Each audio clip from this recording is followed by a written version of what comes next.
हां हॉटेल आरोही गुरसाळे तर भाऊ हॉटेलवर जेवायला तर घरगुती पद्धतीचं जेवण मिळतं। भाऊ तुम्हाला जेवण कसं वाटलं सांगा। अतिशय छान जेवण वाटलं की जसे आपल्या लोटवाडी मसुबा जत्रा असती किंवा गावातली एखादी जत्रा असती असं घरगुती जेवण आणि पाहिजे ते ज्वारीची भाकरी मकाची भाकरी त्यांनी बाजरीची भाकरी सगळं व्यवस्थित आहे।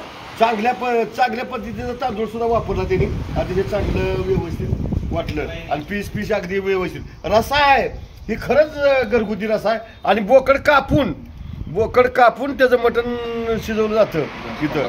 तर तुम्ही सुद्धा आलं पाहिजे पार्टीसाठी दोस्तासाठी एखाद्या बर्थडेची पार्टी असू द्या किंवा एका मित्राच्या ज्या कशाची पार्टी असू द्या तिथं हॉटेल आरोहीमध्ये आलं पाहिजे। पंढरपूरपासून फक्त 5 किलोमीटर अंतरावर गुरसाळे गाव गुरसाळे होळे रस्त्यावर स्टॉपवर हॉटेल आहे। अतिशय सुंदर आणि छान मटण आहे। 250 रुपये देणे आणि पोट भरून जेवण करणे अतिशय चांगलं आहे। सगळं व्यवस्थित आहे। एकदा येऊन जा आणि आलंच पाहिजे एकदा आलं पाहिजे आणि खाल्लं पाहिजे। खाल्लं तर पैसे फिटून जातील नाही झालं तर बघा बोला एकदा या तुम्ही निश्चित आलंच पाहिजे। एकदा येऊन बघा अतिशय छान आणि सुंदर असं जेवण आहे बघा एकदा।